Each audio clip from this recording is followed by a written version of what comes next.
Assalamualaikum warahmatullahi wabarakatuh.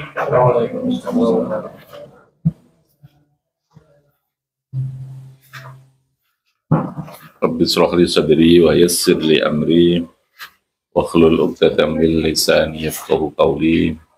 Subhanaka la ilma lana illa ma 'allamtana innaka antal alimul hakim. Amma ba'd.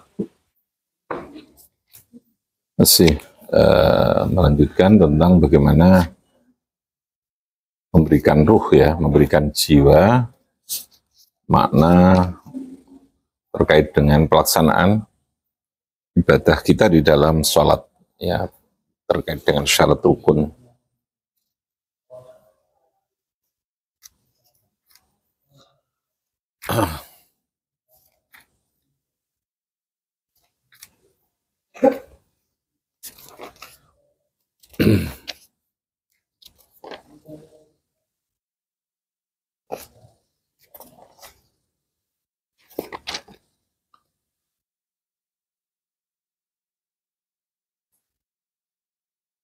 Dalam doa istiftah yang bunyinya adalah wajjahtu wajhiya lilladzi fataras samawati. Jadi doa istiftah ini memang ada dua pendapat ya, dua versi doa yang dibaca itu. Dua-duanya boleh dibaca, dipilih. Tapi yang menurut mazhab Syafi'i ini yang populer itu adalah di kalangan kita adalah wajjahtu wajhiya lilladzi fataras samawati. Tapi dalam pendapat ulama yang lain, termasuk Abu Hanifah itu, doanya adalah Allahumma naqqini min khotoyaya kaminaka sabul abiyadu minat danas, Allahumma silni min khotoyaya bil ba'id baini itu ya, Allahumma ba'id baini wa baina khotoyaya kama ba'ata bainal masyriqi wal maghrib. Lalu ada Allahumma naqqini min khotoyaya kama yunaqqas sabul abiyadu minat danas. Lalu Allahumma silni bil ma'i wa thalji wal barad. Min khotoyaya bil ma'i wa thalji wal barad. Itu versi Abu Hanifah. Kalau Imam Syafi'i dalam kitab yang kita pelajari ya wajjahtu wajhiya. Jadi tekanannya lebih pada aspek yang bersifat apa ya, komitmen ya, yang bersifat pernyataan untuk membangun sebuah komitmen.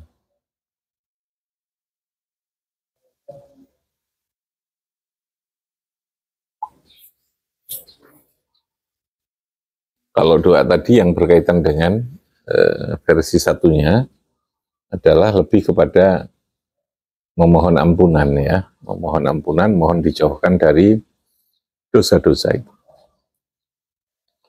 Biasanya ya kadang kita gabung, mana untuk sholat ijen atau sholat sunat itu tidak apa-apa ya. Sholat karungake, nanti makmumnya bisa apa namanya, berondoli itu nanti ya, terlalu kesuwen ya, terlalu kesuwen. Nah sekarang kita beri makna dengan versi wajjahtu, karena ini memang lama mazhab Syafi'i ya. Kitab Ihya itu Imam Ghazali itu lebih kecenderungannya kepada mazhab Syafi'i.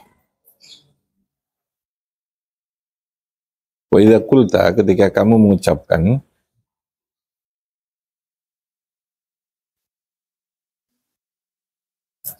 Hanifan muslimah, dalam doa kita kan ada ya, wajjahtu wajhiya lilladzi fataras samawati wal arda hanifan muslimah. Apa? Hanifan muslimah. Hanifan itu penuh dengan ketundukan, penuh kepatuhan, pasrah. Ditandaskan musliman. Jadi ketundukan karena adanya visi yang sama, adanya orientasi yang sama, itu hanif. Hanifan.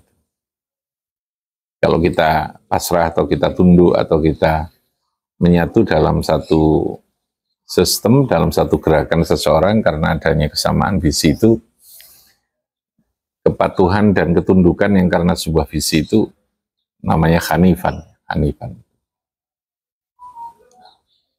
Musliman juga sama pasrah. Yang dasarnya atau pola dasarnya sama keyakinannya, karena keyakinannya bodoh. Hanifa muslimah wa ma ana minal musyrikin. Fayam bagi ketika kita mengucapkan itu, fayam bagi maka sebaiknya ayyakhtura yanto tergoreskan. Fayam bagi maka sebaiknya ayyakhtura yanto tergoreskan bibalika ana ing dalam atimu, bibalika ana ing hatimu, annal muslima huwallazi salimal muslimuna min lisanihi wa yadihi. Muslim itu definisinya dalam konteks sosial ya. Kalau dalam konteks keimanan ya tentu harus orang yang telah bersyahadat, bersaksi dengan 2 kalimat syahadat itu.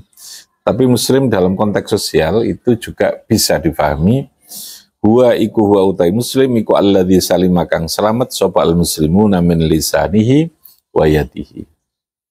Orang yang bisa menyelamatkan orang lain, menjaga segala tindakan yang menyakiti kepada orang lain, baik dengan lesan maupun dengan tangannya. Itu disebut dengan muslim. Dalam konteks sekali apa? Sosial. Konteks apa? Sosial. Jadi kalau difahami itu ada orang yang muslim, tapi dalam konteks yang sifatnya individual atau sifatnya syakhsiyah, tapi dia belum muslim secara sosial. Kayak soleh itu ya, ada soleh yang fi nafsi, dirinya itu baik, soleh, tapi dia belum soleh dalam konteks kehidupan sosial itu. Sehingga pendefinisiannya dalam konteks sosial itu memang kemanusiaan gitu ya. Memang aspeknya itu aspek menjaga apa? Kemanusiaan. Menjaga apa? Kemanusiaan. Mukmin juga begitu ya. Maka di sana ada al-mu'min man. Ya, orang mukmin itu orang yang bisa melakukan kebaikan kepada orang lain, yang bisa ikram. Man kana yu'minu billahi wal yawmil akhir falyukrim dhaifah. Ikramul dhaif. Falyukrim jarah. Ikramul jar. Itu konteks mukmin dalam konteks sosial. Jangan lalu dilogikakan dibalik. Oh nek ngono wong gak apa istilahnya orang regani tonggo, orang rumah tamu, berarti dia nggak beriman. Tidak. Itu mukmin dalam konteks sosial. Tapi mukmin dalam konteks hubungan akidah, keyakinan, ya tetap sepanjang dia tidak melakukan kemurtatan, ya tetap mukmin. Karena status kemukminan, kemusliman itu kan bawa konsekuensi hukum ya, secara fikih. Jadi jangan dikebiahu ya. Atau dibalik, wong nggak tahu syahadat, lalu karena dia baik dengan tangganya, oh kamu sudah muslim kok. Nanti kalau kamu mati ya saya sholati, kamu saya doakan. Kamu bisa mewaris, bisa jadi wali, tidak bisa. Kenapa? Karena mukminnya atau muslimnya secara apa? Konteks apa? Konteks apa? Sosial.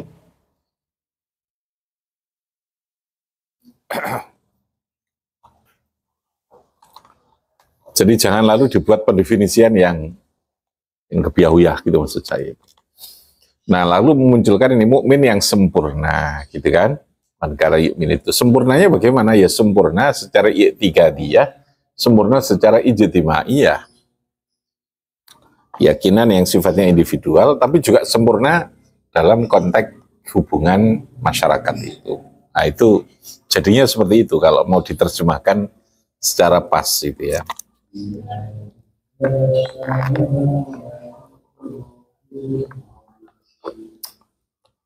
Itu kan logikanya orang beriman itu harus mampu untuk membangun apa istilahnya bukti gitu ya, indikator keimanan itu juga harus ditunjukkan melalui konteks hubungan sosial itu. Jadi tidak sempurna atau tidak baik kalau konteksnya hanya individual, apa istilah keyakinan pribadi ya.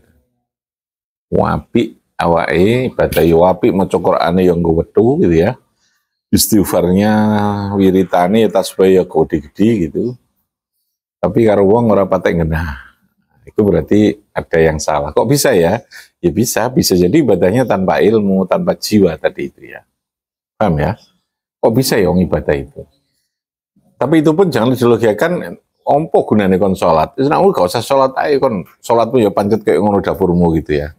Jangan, karena salat itu juga proses membangun jiwa yang punya kebaikan secara sosial. Orang itu kan proses tuh ya. Kalau anak masuk sekolah lalu kita katakan karena dia tidak fokus, karena dia tidak konsentrasi, tidak memperhatikan, lalu kalau saya sekolah ikon, ya gak bisa terus gitu ya. Tetap ada tahapan. Makanya kalau ulama itu sangat bijaksana, membangun tingkat kualitas kemusliman itu biasanya tetap ada proses dan ada tahapan yang ditunggu gitu ya. Hari ini mungkin dia bisa memenuhi sekian persen, besok sekian persen. Sama dengan sholat lah. Sholat itu harus berusaha untuk menjadi yang terbaik sholatnya, yang fungsional yang ini. Tapi ketika ada orang sholat tidak khusyuk, aku kira apa ya sholatnya tidak khusyuk, percuma. Kamu sholat tapi tetap juga kamu berbuat maksiat, terus kalau saya sholat aja, untuk apa? Ya enggak, gitu ya. Karena sholat itu kewajiban yang diwajibkannya itu berdiri pada tingkat yang sifatnya normatif dan terstandarkan secara lahiriah. Urusan khusyuk itu urusan lanjutannya gitu ya. Urusan lanjutannya. Ya sama dengan orang kon mangan orang dadene awakmu sehat. Kayak apa mangan? Gitu ya. Paham ya? Kan enggak bisa begitu. Jadi itu mangan ben urip, bahwa lalu makanannya tidak sehat ya diperbaiki supaya jadi sehat kan gitu. Menjadikan sehat supaya tidak menjadikan masalah gitu. Oke ya, ini muslim dalam definisi sosial, dalam definisi kesempurnaan keimanan. Annal muslim iku huwa alladzi salimal muslimun min lisanihi wa yadihi. Jadi konteksnya ini lebih fokus yang menyelamatkan wong Islam. Muslim itu. Tapi dalam hadis lain bukan salimal muslimun saja. Ya. Di hadis yang lain dikatakan bahwa yuhibbu li akhi ma yuhibbu li nafsi. Jadi sudah lebih luas. Akhi itu saudara. Saudara siapa saja? Saudara semuslim, saudara sebangsa, saudara ya, seprofesi, saudara seiman, apa saja. Sehingga layu minu, kesempurnaan keimanan itu indikatornya adalah ketika sudah mampu membangun cinta dalam kehidupan untuk siapa saja. Jadi kalau kita harus berdakwah, mengajak orang, dakwah itu dalam rangka karena cinta. Karena perintah Gusti Allah, karena seneng delok koncone menjadi lebih baik, menjadi lebih bagus, gitu lah ya. Pokoknya jangan karena kebencian. Kita ini nuturi arek mangkel dengan anak, dalam arti kita mau cerewet, mau menghukum bahkan, itu bukan karena jengkel dalam artian membenci ya. Kalaupun jengkel itu karena perbuatannya. Manusia ini tetap, ketika dia tidak begitu ya kita tetap baik gitu ya. Memang agak sulit memisahkan itu. Apa dulu arek-arek? Kok ngajinya apa? Kok enggak kelompok-kelompok kenapa? Nanti dia cek ya. Soalnya kalau begini nggak bisa mari-mari nanti mesti latih. Jangan tiap hari ya. Mungkin conditioning 2 minggu sekali atau 1 minggu sekali. Latih itu cara kerjanya harus kelompok. Bareng-bareng itu sifatnya untuk memantapkan saja.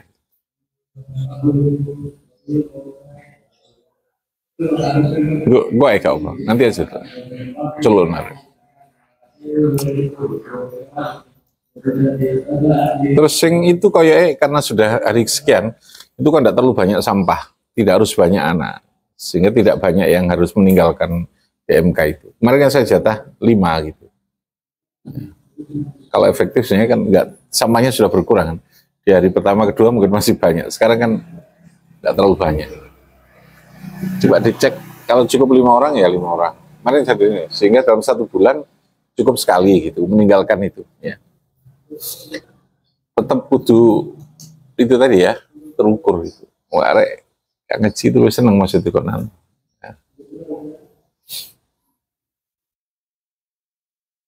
Tapi roan itu kan juga proses belajar. Ya. Cuman tetap harus proporsional itu. Ini jaluk maksud jaluk itu gitu. Ini dulu kemarin. Tapi coba dievaluasi. Paling KKN malah justru nggak efektif juga. Saling menunggu, saling ini. Sudah tidak terlalu banyak larang. Kalau yang pertama kemarin kan masih banyak. Oke, saya teruskan. Jadi apa? Andal muslim huwallazi salimal muslimun min lisanihi wa yati. Fa illam takun kadzalik kunta kadziban. Nah, ya awakmu kok berkata hanifan musliman, tapi perilakumu masih juga destruktif, perilaku yang menjengkelkan, perilaku yang suka bikin masalah, bikin problem gitu ya. Maka kamu sesungguhnya bohong dengan pernyataanmu hanifan muslimah itu. Apa? Hanifan muslimah.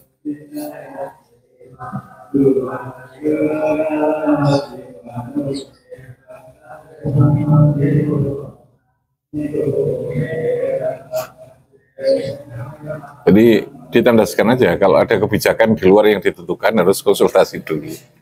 Ini bikin kebijakan di kombinasi.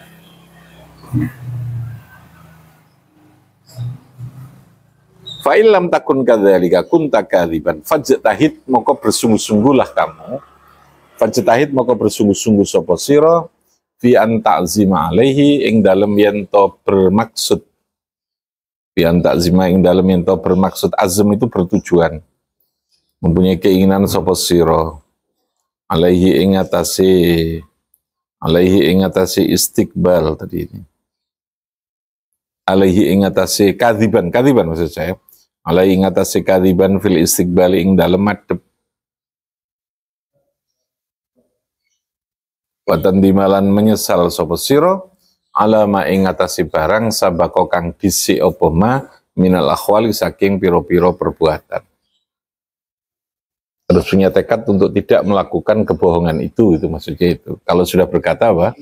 Hanifan muslimau wa ma. Itu kan deklarasi ya, semacam kayak kita kemarin baiat gitu. Kita setiap saat itu berjanji melakukan baiat, melakukan pembaruan komitmen kepada Allah dengan bacaan yang berupa tadi itu ya, doa istiftah tadi. Wa idza qulta wa ma ana minal musyrikin, ini masih memberikan makna wa ma ana minal musyrikin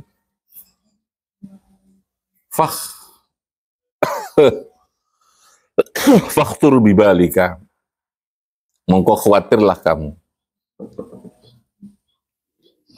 Khotor itu artinya punya kewaspadaan, punya kekhawatiran. Bibalika ono ing hatimu asyirkal khafiyah. Nah, syirik itu ada syirik jahli, dalam istilah ilmu tasawuf itu ada syirik khafi. Syirik jahli itu syirik yang jelas bentuknya atau jelas penyebabnya orang jadi syirik. Ya kayak orang meyakini bahwa menyembah berhala, menyembah gerumbul itu jelas syirik kan. Itu namanya jaliyun, syirik yang jelas perbuatannya. Kalau khafi itu yang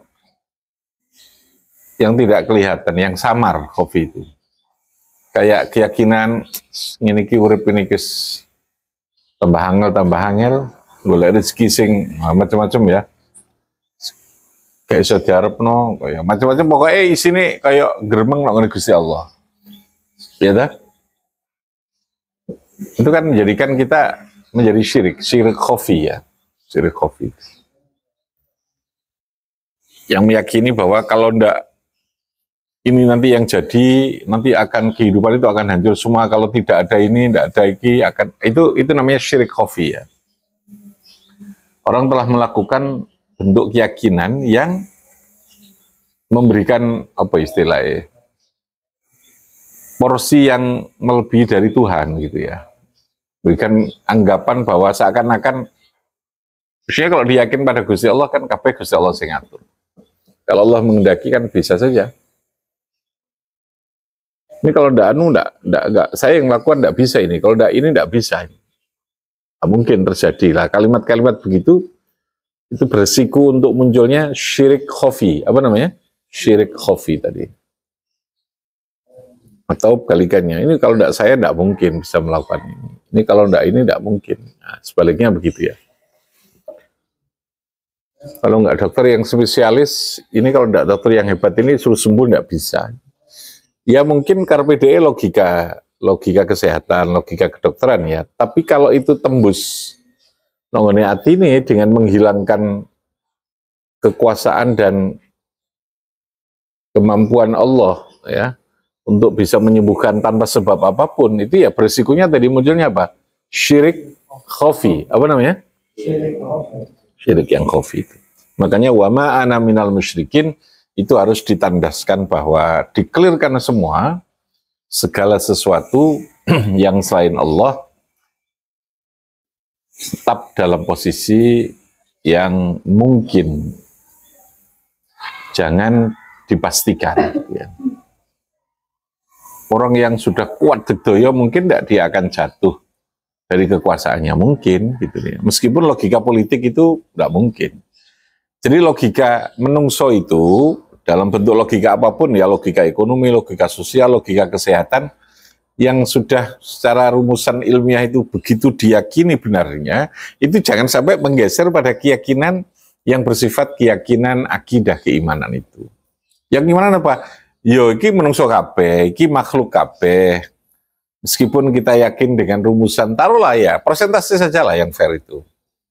Nah, logika sunatullahnya ya 90% dia tidak bisa. Tidak bisa, tapi kan Gusti Allah bisa saja mewujudkan sesuatu yang kita katakan mustahil secara logika ilmu tadi itu, untuk lalu bisa terjadi. Yang lalu muncul kalimat apa? Mukjizat, muncul apa? Karomah, muncul ma'unah. Karena mukjizat itu sudah di luar logika. Itu wilayah yang mungkin, Mas ya. Jadi mustahilkan saja secara logika ilmiah. Tapi jangan masuk, jangan menjadi apa? Masuk di dalam keyakinan keimanan kita gitu ya. Tetap kita meyakini mungkin lah, mungkin. Ayo monggo, nggak apa-apa, mungkin. Kalau cari berobat untuk bisa sembuh, nggak apa-apa. Gusti Allah itu maha kuasa, isoai gitu caranya. Karena Allah tidak terikat oleh sebab musabab itu, oleh hukum kausalitas itu enggak. Hukum kausalitas itu mengikat pada kehidupan kita. Itu pun mengikatnya tetap dalam posisi Gusti Allah bisa merubah itu. Gitu ya. Ada enggak orang yang sakit lalu disentuh, dikasih minuman gini lalu dikasih wiritan oleh seseorang yang punya kemampuan, oleh Allah diberi kemampuan, lalu bisa menjadi sembuh? Mungkin enggak? Mungkin. Makanya jangan dimustahilkan. Nyatanya Nabi Isa bisa menyembuhkan orang dengan cukup disentuh. Bahkan bukan hanya karena sakit. Orang yang buta sejak lahir ketika disembuh begini bisa melihat. Orang menyebutnya sulapan ya. Mukjizat itu. Tapi ruang mungkin itu ada karena ini wilayah apa? Mustahil apa jaiz bagi Allah? Mustahil apa jaiz? Jaiz. Pilihan dokter, pilihan ilmu kesehatan itu tetap masuk dalam jaiz yang dipatenkan oleh Allah untuk kehidupan sunnatullah ini. Tapi paten itu dalam kehidupan manusia, bukan keharusan. Kan ya, bukan keharusan. Makanya segalanya bagi Allah itu jaiz. Jangan ditutup itu. Dengan kemustahilan logika kita, logika ilmiah itu tidak boleh. Akan memunculkan namanya syirkun khafiyun. Apa namanya? Syirkun khafiyun. Syirik khafi tadi itu. Kak kroso, kadang kita begitu. Makanya dianjurkan banyak syahadat itu di situ. Fakun hadaran muttaqiyan min hadha syirki. Ya. Wastash'ur al-khajla fi qalbika. In wasafa nafsaka bi annaka lasta minal musyrikin min ghairi bara'atin an hadha syirki. Fa inna isma syirki yaqa'u 'alal qalili wal katsiri minhu, karena sifat syirik itu bisa terjadi baik dalam apa? Dalam ukuran yang minimal, syirik yang kecil yang minimal, maupun dalam syirik yang besar. Syirik yang ketok yang besar itu. Menyembah, mengkultuskan makhluk, itu termasuk syirik yang dalam tingkatan yang besar. Syirkul akbar. Oke, silakan yang bertanya.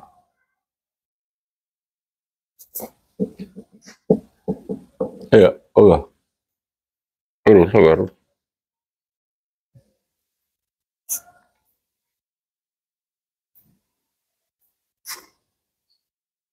Jadi apa ya? Keimanan itu banyak hal, apa istilahnya? Yang kudu hati-hati karena begitu apa? Iya, begitu kecilnya kadang-kadang, begitu samarnya, kecil dan samar, yang itu perlu kehati-hatian memang.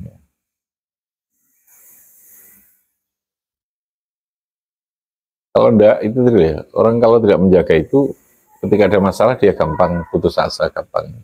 Karena seakan-akan sudah menutup kemungkinan Allah itu memberi pertolongan ya.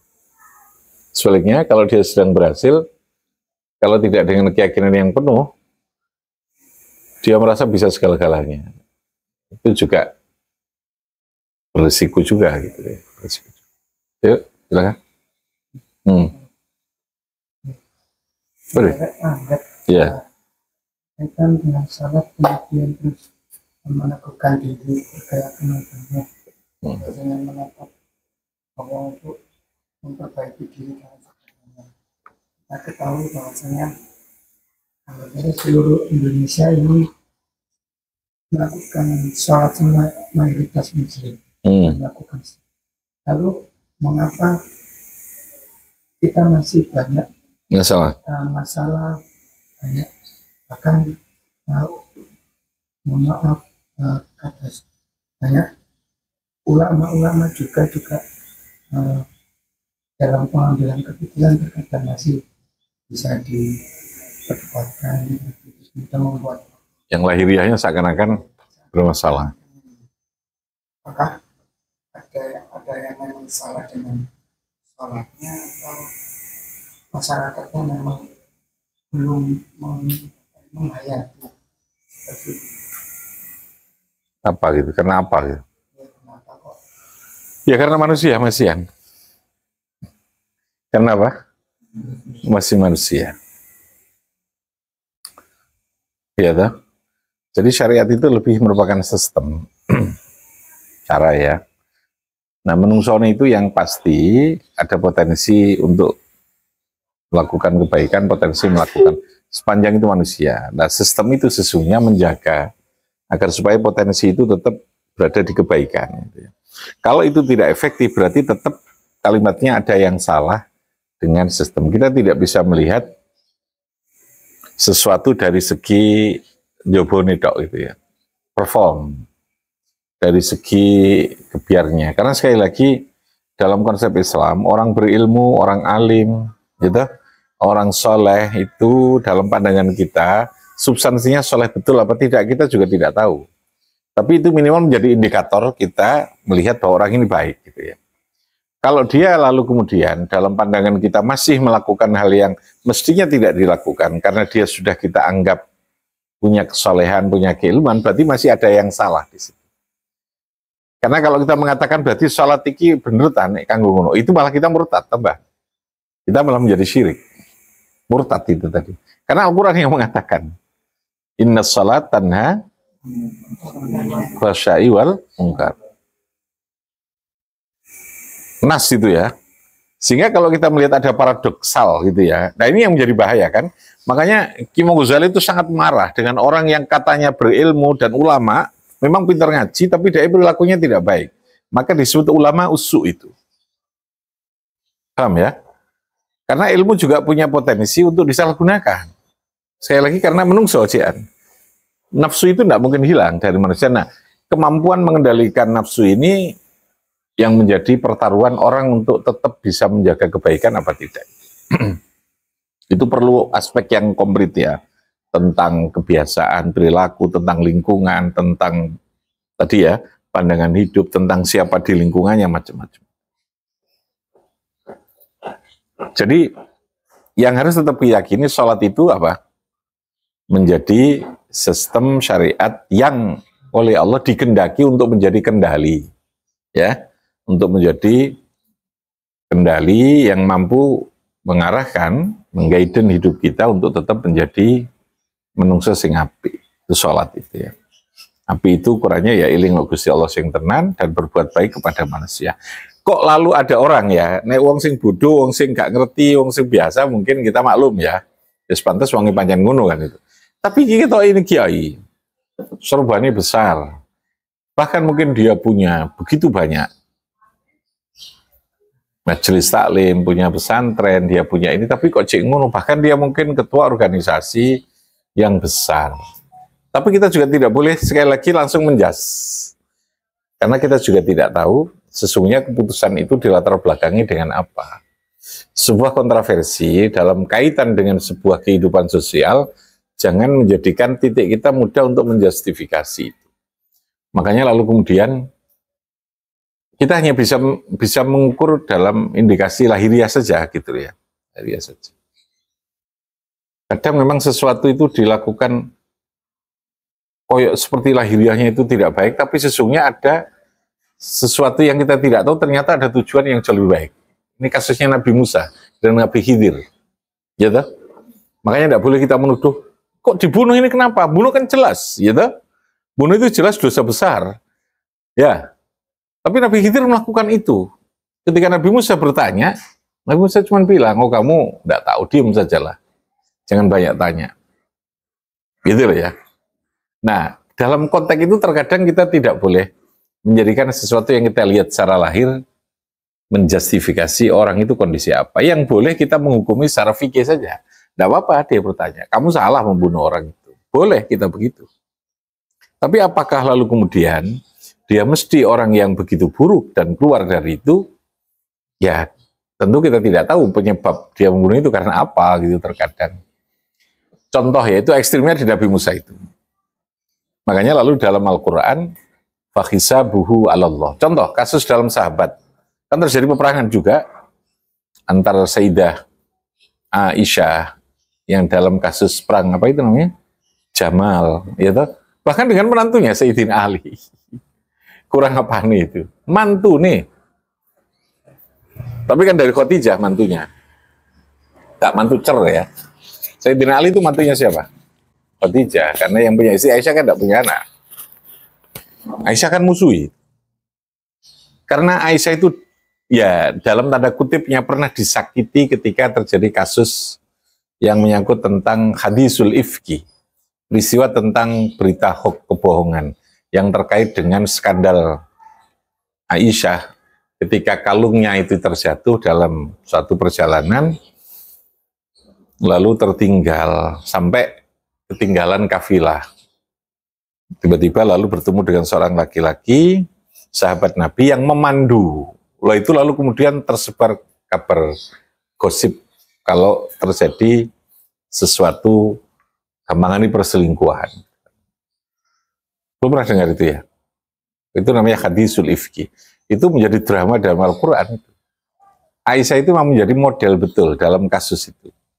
Tapi drama itu juga menjadi contoh tentang kehidupan ini, bahwa kehidupan ini juga mungkin akan terjadi seperti itu. Ya, itu mangkel gitu loh. Aisyah itu mangkel karena apa? Karena Ali itu pernah ketika ditanya itu dia tidak membenarkan, tapi juga tidak mengelak gitu ya. Nah, sahabat yang lain kan enggak ada yang percaya. Oh enggak, itu hanya kebetulan karena sahabat itu menolong Aisyah yang ketinggalan. Enggak mungkin dibiarkan sendiri, gitu loh ya. Tapi nih Ali bahasanya itu nggambiar apa istilahnya, tidak memberikan kepastian itu. Iya, namanya juga manusia gitu. Kalau apa pokoknya kalimatnya begitu ya. Mangkal sekali Aisyah itu. Ya lah itulah berbuntut panjang dalam sejarah. Nah, ketika seperti itu apa? Nabi ketika ditanya dalam beberapa kasus yang mirip ya, tapi yang sebelumnya lalu Nabi mengatakan fakhisabuhu alallah. Artinya urusan sesungguhnya tentang apa yang terjadi pada seorang sahabat, serahkan saja kepada Allah. Karena kita tidak tahu itu. Ya. Itu jalan tengahnya begitu. Apa? Fakhisabuhu alallah. Terjadinya perang antara Sayyidina Utsman, apa? Sayyidina Ali ya, Muawiyah dengan dalam perang itu kan sama-sama sahabat senior semua. Maka kalimatnya apa? Fakhisabuhu alallah. Udah, kita tidak perlu menghakimi mereka siapa yang benar dan salah.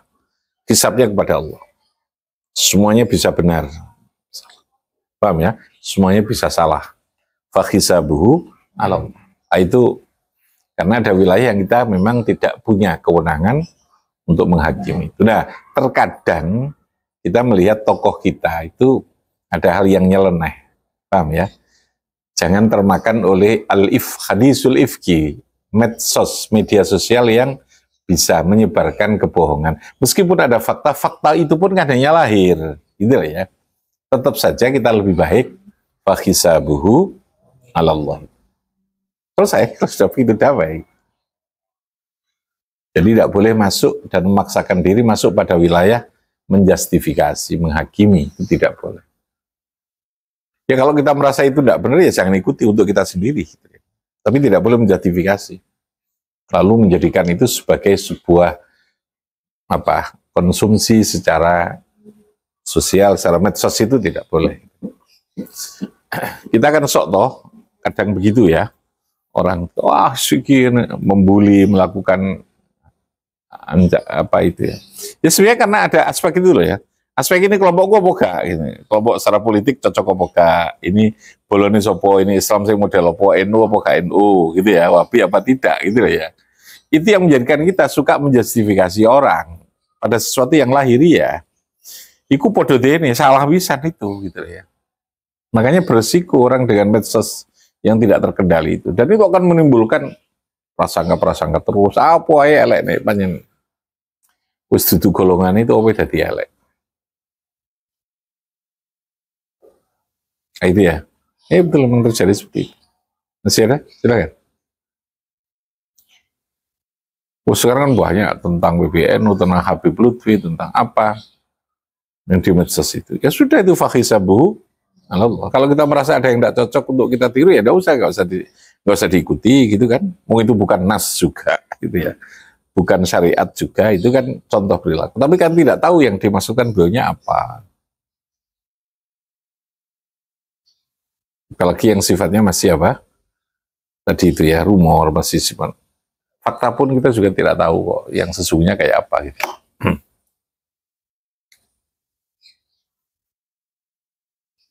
Oke. Tadi kalimatnya apa? Fahisabuhu ala Allah. Apa? Sudah, nanti urusan Gusti Allah. Kalau urusan kita ya, lihat saja kalau kamu udah ada yang cocok itu ya sudah, hukum itu.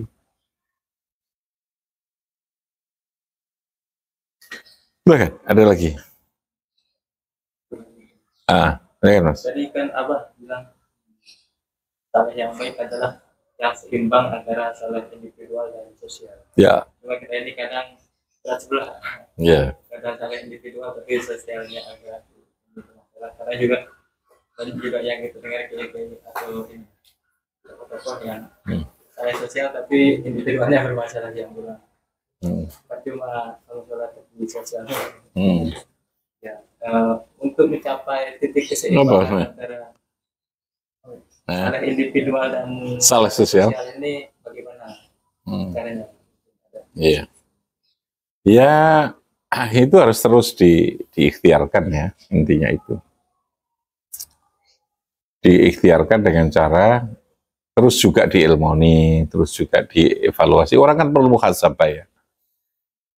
Jangan mengikuti perasaan. Seringkali kita merasa itu yang menjadi salah sangka, salah menjadi keputusannya. Kalau ada ilmu itu enak, standarnya itu ilmu itu kalau agama ya tentang agama, kalau kehidupan sosial ya tentang ilmu kehidupan sosial itu.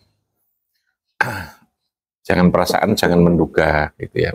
Sekali lagi kalau orang kita anggap soleh bagus kok dia luarnya tidak bagus, ya tadi itu. Kita pun juga tidak boleh menjustifikasi, tapi tidak usah meniru kalau kita anggap betul-betul tidak benar, tidak baik.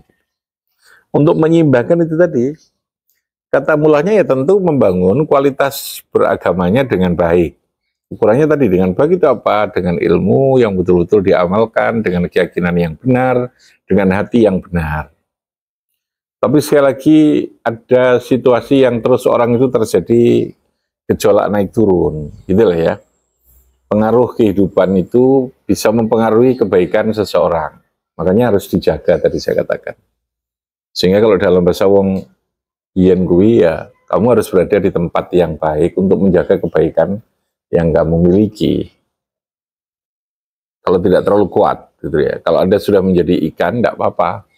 Ikan mau si air asin, mau di apa, tidak akan berubah. Tapi kamu bukan ikan yang bisa berubah. Ya, kena telek ya mambu telek, gitu. Kena minyak wangi ya akan mambu apa?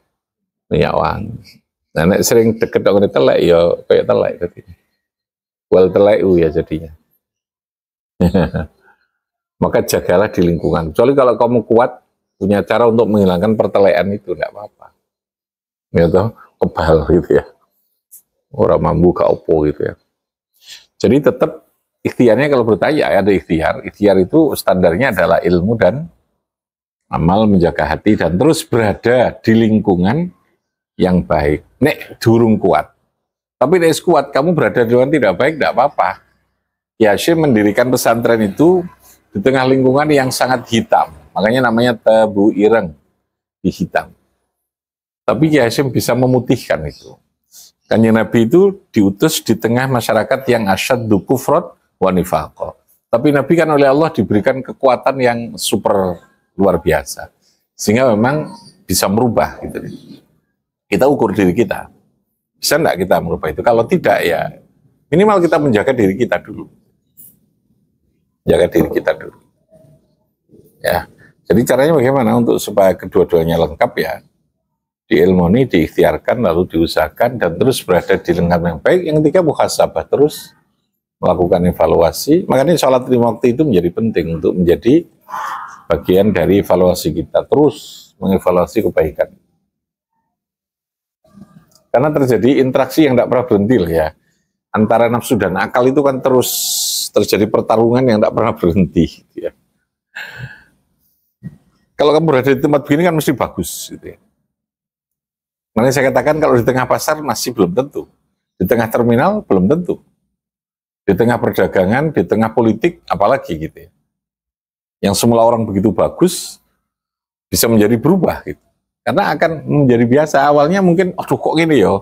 Besok, ya aku tak delok tok ae gak apa-apa. Kawitan kuaget, besok delok tok ae. Gak apa-apa delok titik-titik gitu ya. Tak nglakoni ini sesuai kenaan gitu ya. Jadi tabiat manusia itu kan punya cenderungan seperti itu. Karena nek gak kuat-kuat ya ojo di lingkungan kami yang tidak baik. Sehingga dalam agama ada namanya saddud dzari'ah, membentengi diri dari hal-hal yang berpotensi menjadikan kita tidak baik.